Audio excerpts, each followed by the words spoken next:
शिक्षा ध्यान में महत्वपूर्ण एक प्रक्रिया है श्वास प्रेक्षा। श्वास और जीवन दोनों परस्पर मिले हुए हैं और जहाँ श्वास है वहाँ जीवन है, जहाँ जीवन है वहाँ श्वास है। श्वास नहीं तो जीवन का अंत हो जाता है, मृत्यु हो जाती है। श्वास जो हम ले रहे हैं ये केवल श्वास ही नहीं है, वह श्वास जब फेफड़ों में जाकर और प्राणवायु रक्त के साथ मिलकर के और पूरे शरीर में फैलता है और वह प्राणवायु ऑक्सीजन जब ग्लूकोज के साथ में मिलन होता है तब एक ज्वलन क्रिया होती है। और ज्वलन क्रिया जिस तरह से गाड़ी में पेट्रोल होता है, स्टार्ट करते ही पेट्रोल जलने लगता है और ऊर्जा पैदा होती है और साथ ही धुआं बाहर निकलता है, ऐसे ही हमारे शरीर में ये क्रिया होती है और इस क्रिया से प्राण ऊर्जा बनती है और उससे ऊर्जा अपना कार्य करती है। ऊर्जा के साथ जब कार्बन डाइऑक्साइड श्वास निश्वास के साथ बाहर चला जाता है, तो ये एक ऐसी क्रिया है जिस क्रिया के द्वारा श्वास से ऊर्जा उत्पन्न होती है। श्वास के प्रकार हैं सहज श्वास।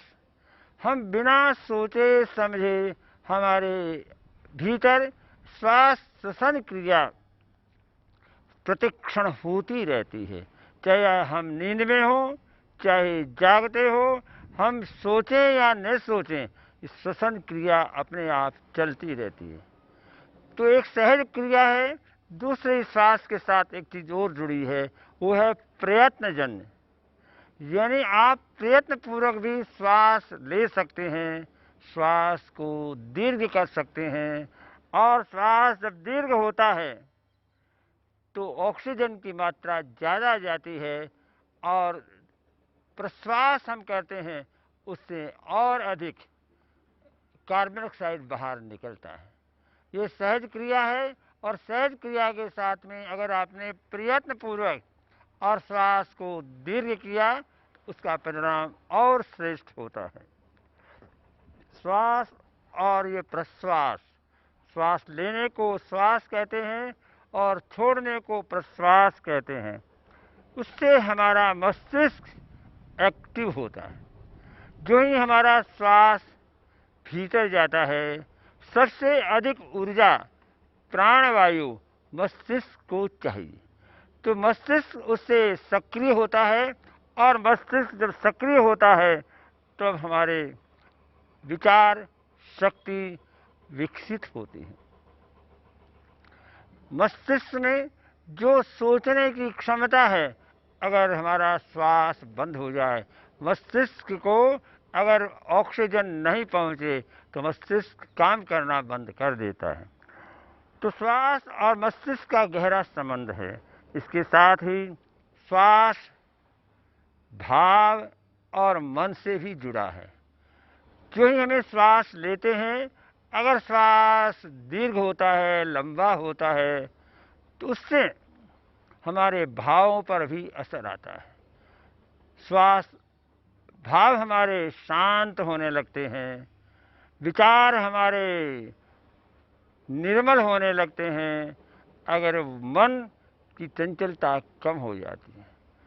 चाहे हम श्वास को दीर्घ करें तो उससे हमारा मन शांत होता है। अगर हम मन को शांत करेंगे तो हमारा श्वास अपने आप शांत होने लगेगा।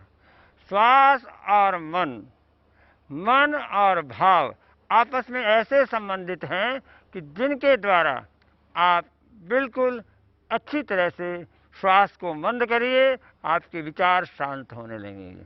विचारों को शांत करें तो श्वास मंद होने लगेगा। आपने ध्यान दिया होगा कि श्वास, भाव और मन जब जुड़े हुए हैं, जब हम आवेश में आते हैं, आवेश के समय हमारा श्वास तेज हो जाता है, नाक फूल जाता है, आंखें पूरी खुल जाती है, शरीर कंपित होने लगता है और पूरा चेहरा लाल हो जाता है। ये सारी स्थितियां क्यों पैदा होती है कि श्वास उत्तेजित हो गया। अगर आवेश और आवेग को संतुलित करना चाहते हैं तो आप श्वास को दीर्घ कर दें, लंबा कर दें और अपने आप आवेश शांत होने लगेगा। तो श्वास के दो प्रकार, एक सहज, एक प्रयत्नजन्य। तो दीर्घ श्वास के द्वारा हमने एक अभ्यास किया और प्रयोग किया कि दीर्घ श्वास के द्वारा हम किस तरह से अपने प्राण से जुड़ते हैं और प्राण के साथ साथ हम अपने भाव से जुड़ते हैं। भाव के साथ हम जब अपनी चेतना से जुड़ते हैं तो श्वास केवल श्वास नहीं है, अंततः हम चेतना तक पहुंच जाते हैं। दीर्घ श्वास प्रेक्षा के साथ साथ एक प्रयोग श्वास का दूसरा भी है, उसको हम समवृत्ति श्वास कहते हैं।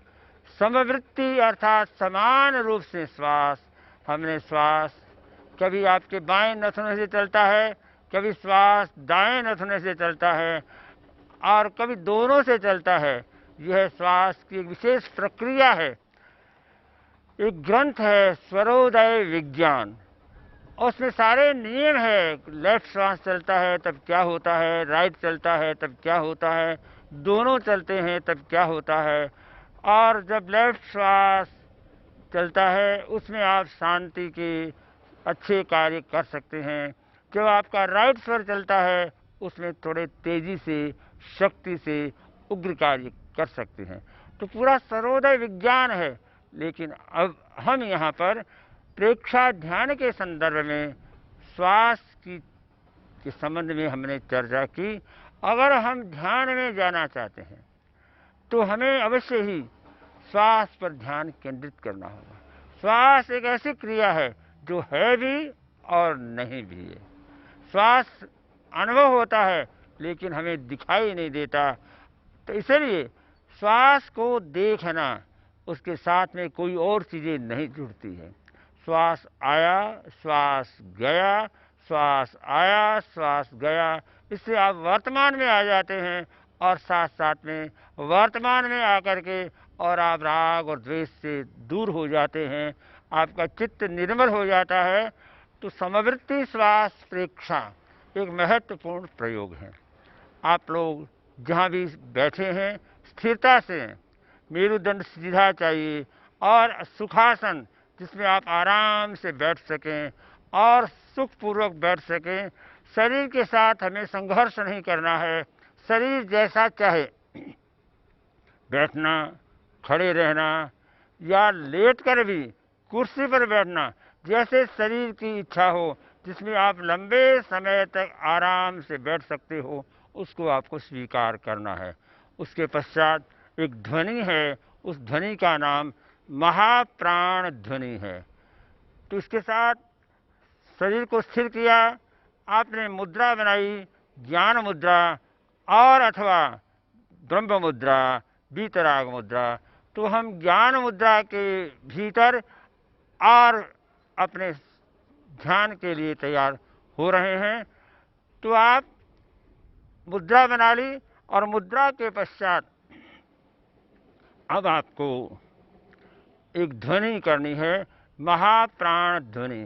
भंवरा जैसे गुंजन करता है वैसे ही 6 सेकंड में श्वास लेना है, 12 सेकंड में ध्वनि करते ही छोड़ना है, 2 सेकंड साइलेंट रहना है और फिर पुनः 6 सेकंड श्वास को ग्रहण करना है। सावधान, श्वास को गहरा लंबा लीजिए। ध्वनि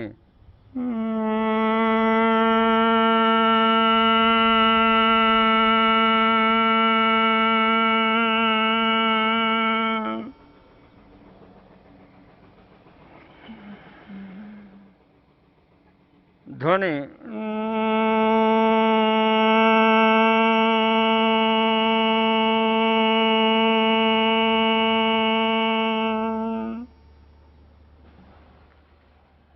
ध्येय सूत्र। आत्मा के द्वारा आत्मा को देखें, स्वयं को देखें। अपने आप को देखने के लिए ही प्रेक्षा ध्यान का अभ्यास करें। संकल्प। मैं चित्त शुद्धि के लिए प्रेक्षा ध्यान का प्रयोग कर रहा हूँ। मैं चित्त शुद्धि के लिए प्रेक्षा ध्यान का प्रयोग कर रहा हूँ। ध्यान का पहला चरण कायोत्सर्ग। शरीर को स्थिर, शिथिल और तनाव मुक्त करें। पृष्ठरज्जु और गर्दन को सीधा रखें। किसी भी अवयव को अपनी ओर से गति न दें। प्रतिमा की भांति स्थिर रहें। किसी भी अवयव को अपनी ओर से गति न दें। शरीर का प्रत्येक अवयव पर अपने चित्त को केंद्रित करिए और उसे सुझाव दें।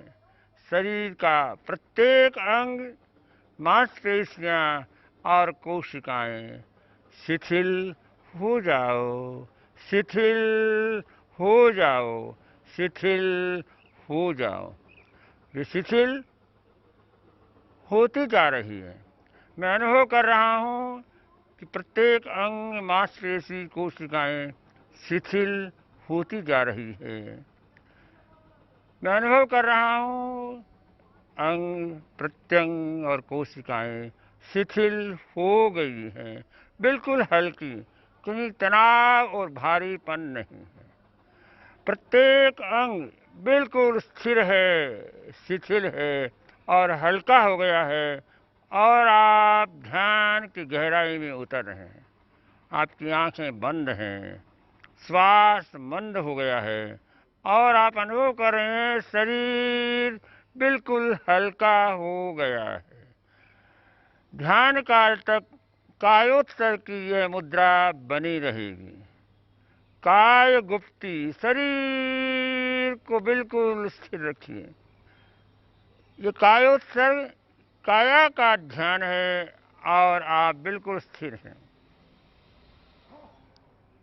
अनुभव करें शरीर बिल्कुल हल्का हो गया है और अब आप गहरे ध्यान में उतरेंगे। ध्यान का दूसरा चरण अंतर यात्रा।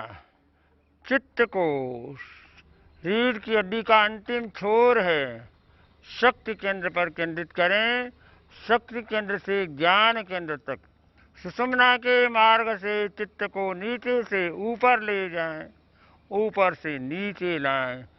जैसे ब्लड प्रेशर मापने की मशीन का पारा नीचे से ऊपर जाता है और सारी ऊर्जा वहाँ से ऊपर ज्ञान केंद्र पर चली जाती है। ज्ञान केंद्र चोटी वाला हिस्सा है, वहाँ आपका चित्त पहुँच रहा है और ज्ञान केंद्र पर सारी ऊर्जा केंद्रित हो रही है। अंतर यात्रा, इंटरनल ट्रिप। पूरी गहराई से इस प्रयोग में उतरिए और संकल्प करिए कि जब आप मूल बंद लगाएंगे, मूल बंद लेटिन के स्थान को संकुचित करिए और संकल्प से शक्ति केंद्र से ऊर्जा ऊपर जा रही है और ज्ञान केंद्र में शक्ति को खाली कर दें। फिर ऊपर से नीचे आए, पुनः शक्ति केंद्र से ज्ञान केंद्र की यात्रा करें। यह अंतर यात्रा का अभ्यास 1 मिनट और करिए। बड़ा महत्वपूर्ण ये प्रयोग है। ध्यान का तीसरा चरण श्वास प्रेक्षा। श्वास प्रेक्षा में दीर्घ श्वास प्रेक्षा, धीरे धीरे श्वास आ रहा है। अपने चित्त को नाभि पर केंद्रित करिए और जब आप श्वास लेते हैं तो नाभि का हिस्सा थोड़ा फैलता है, श्वास छोड़ते हैं नाभि का हिस्सा सिकुड़ता है। पेट के फूलने और सिकुड़ने का अनुभव करें। अनुभव करें श्वास ले रहे हैं, श्वास वापस लौट रहा है।